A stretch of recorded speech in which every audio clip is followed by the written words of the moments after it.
Hi, I wanted to share a few little bits about back pain and talk about core muscles and back spasm and why some people are stuck in this cycle of their muscles really tight in their back. And you've tried massage therapy or physiotherapy, you might have tried some stretches that you think help for a little bit but maybe not giving you the full result you want. You might have had manipulation of your spine or mobilisation of your spine, and it's not really resolving it, so it might help it be better for a little while, but you find that you're having to manage it quite a bit or have more appointments.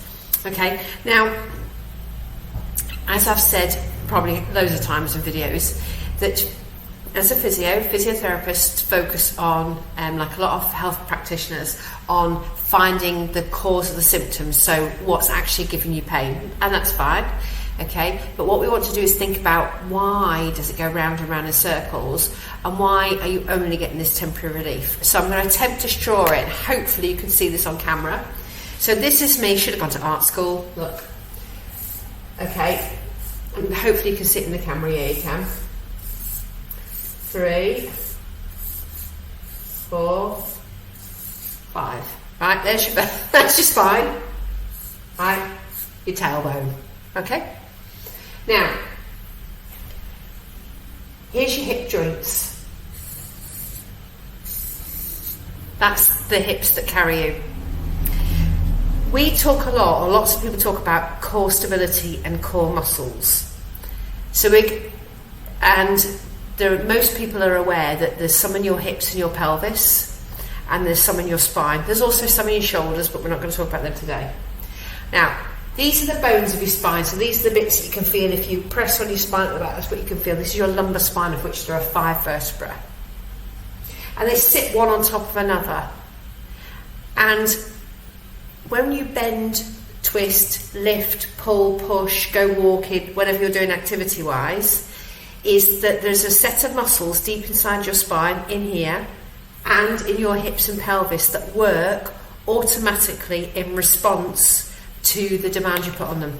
So if you lift a light item and you need to bend, they won't work as much as if you've got a slightly heavier something you need to lift, bend, reach out the cupboards for, reach up on the top cupboards for, whatever, okay? Now,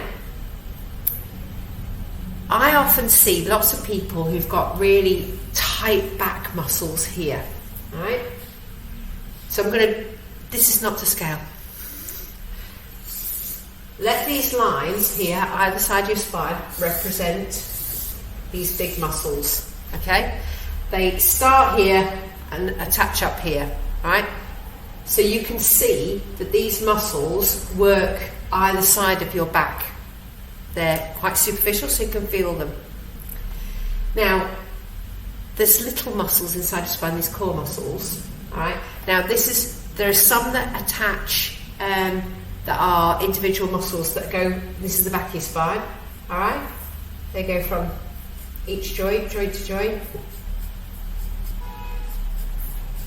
There's your back, and then you've got your deep abdominal muscles that sit across the front. You've got some that go across here like this, okay, like that, at the front, and some that go at diagonal in different directions, like that, okay? They're the obliques, okay? So you've got these little muscles inside that control individual movement here, and you've got these big muscles that attach from one side to another, all right? Rectus abdominis, which is the big stomach muscle, does the same as this, okay? It's opposite pair. Now, the idea of the little muscles and their job is that they work all the time to a greater or lesser degree, and the brain knows when to use them, when not to use them, because to do with the feedback. And their job is to protect the discs inside the discs between the vertebrae, your spinal canal, your joints here, and the nerves that come out here. So they're your nerves. That's the sciatic nerves, extras. So you get nerves at every level. All right. So there's your joints, and these are your nerves that come out. So the idea is, getting good this drawing, isn't it?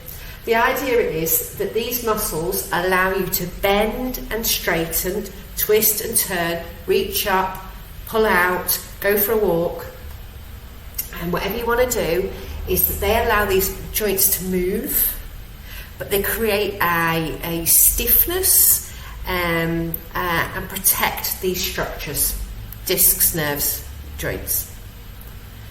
And then you've got the pelvis muscles here, so your hip muscles that you can imagine. Imagine that's the teas, the cup of tea, glass of wine, whatever, on your tray. This is your tray, right? So this is the bit that carries this bit. So that's why these muscles are important down here, because if they're a bit wonky, we can imagine what happens on the spine. Now, what can happen over time, and there are loads of reasons this can happen, and that's not the sort of cover of this video, right, is that there can be a bit of a role reversal, is a good way to describe it. So instead of all these little muscles doing a really fantastic job, they can become less effective, okay? They don't switch off, they're just not working as effectively as they could be and as efficiently. But you still need to push, pull and lift, and your spine needs to be protected, and your brain knows that. So what it does is if it can't find or use these, it just recruits these muscles instead. That can be one of the reasons why they go into spasm, right? It's not the only reason, it's one of the reasons. Now, this can happen over a period of time, but these muscles here aren't designed to do that job. Okay, and what they do is when you keep relying upon them to do that job, they'll start to send messages to your brain to say, we're not happy down here. So each of these, every single tissue in our body has got nerve cells that send messages from our body to our brain. All right, the ones that detect stretch and movement are mechanical receptors. Okay, so when these get a little bit overworked and underpaid, all right, what will happen is that they'll start to become excitable, the cells, right? And eventually there's enough activity that a message will be transmitted all the way up your spinal cord to your brain up here, all right? And your brain goes, oh, what's happening down here? In a split second, your brain has to decide whether it needs to protect you or not. And pain is the protection, okay? So it makes decisions in a split second as to whether this is okay and this is not okay. But it does it based on loads and loads and loads of information that's gathered over time. You'll touch it. You'll think about what you did. You'll think about that relative to the past experience you've had. You'll process all that information of which person said don't do this and don't do that or could cause more harm. You will think about family members. You'll think about, oh my God, I can't go through another episode of back pain. I could be off work for 6 months. I better be careful. So it's processing all this information, and it makes a decision in a split second of what it should do. And if it thinks it's dangerous or threatening, you will get pain. And as an output of the brain, what will happen is you'll get pain and you'll get muscle spasm. Oh yes. Right? You can get inflammation as well. So that is a protective response from the brain saying, oh, no, this is not good. I better just give you a bit of protection, a bit of pain, a bit of stiffness. And so your muscles tighten. Useful, hey, when they're already tight in the first place. So you can then get protective spasm, right, on an already overworked and underpaid muscle. It goes round and round. I mean, this is just one element. This is to do with people who've maybe got what we call maybe maladaptive, so movement habits that are creating a bit of a problem, okay? Now, because muscle can spasm for lots of reasons, and we can do that in another video.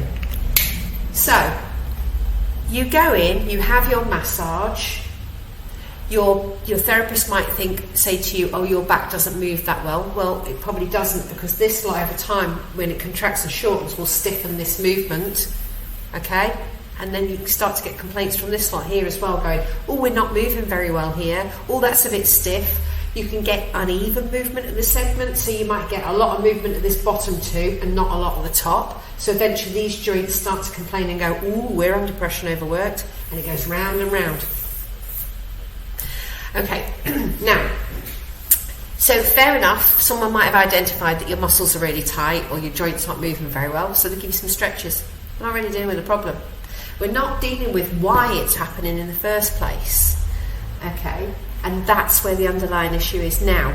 So sometimes, fair enough, someone might say, oh, they've given me core muscles because I need to strengthen your spine. It isn't that your spine isn't strong. Sometimes it's simply because you just need to change the pattern that your nervous system's got into. Our brain's really efficient, and it takes the path of least resistance. So if it's used to moving in a certain way, it'll always move in that way until we tell it differently. So sometimes it's just a matter of, you have to unpick it. It might be that actually I need to actually make you better in standing on one leg, because maybe the problem is that you haven't got a great enough support, so this is tightening. It might be that I have to say to you, I have to work out that there's a way in which we need to get these muscles deep inside your spine working better, all right? So that these don't have to work so hard, so there's a better balance between them all. But once you've done that, once you've gone, right, I can see why it's not working, and there's lots of tests and movement you can do, right? If I can then think, this particular activity, say it's, say you're having trouble with really bad back pain when you stand around too much and walk too much, all right, then I might be more inclined to think maybe I've got to deal with the support strategy that's happening. It might be when you slightly lean forwards over a sink or preparing food, or you go to bend down.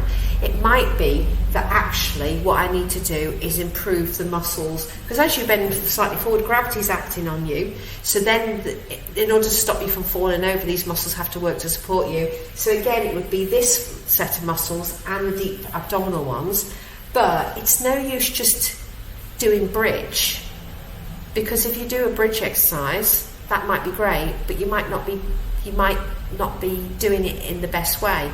It might be actually bridge is really good and we need to do something in standing, but we have to work out what works for you and doesn't work for you by doing the testing and working out what you can do really efficiently and what you can't.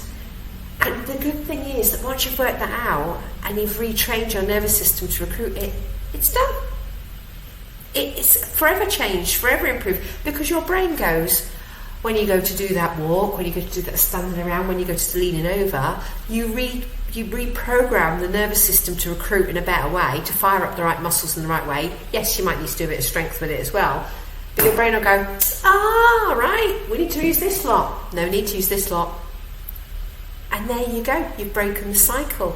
But it's a balancing act. It's never just a quick fix. It's never just, about doing a stretch. There's nothing wrong with stretching, but if you want long-term results, you've got to start digging a bit deeper and understanding that we're all very unique, and how our brain responds is unique to us, but also how our body behaves is unique to us. It might be that it's both sides, it might be just one side, it might be actually a balance issue. There's so much stuff we can work on that can help, but that's why it's tightening up. It's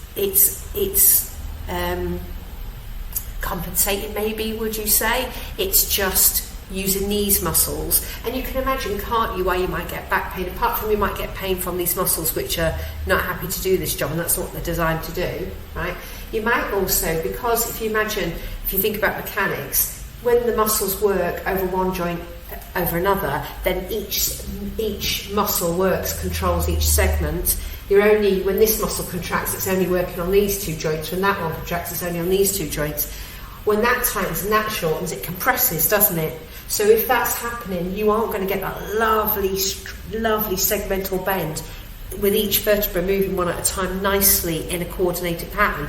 It's just going to tighten and tighten, and you're going to get this. As soon as you start to move, the muscles tighten, it stiffens the joint, the abdominal switch on, and then you've got this brace. So you aren't able to move independently of each other. So if you did press on someone, it might be stiff, but that's because every time you shift or move, walk, bend, straight, this lot's firing up and it's bracing you. But that's not useful, because you need each of the vertebrae to be able to move. You need to change direction. You need to be able to cope with balance. Anyway, I thought I'd share that with you. I hope you found it useful. Happy to answer any questions if you have them. And I've no doubt I'll see you soon.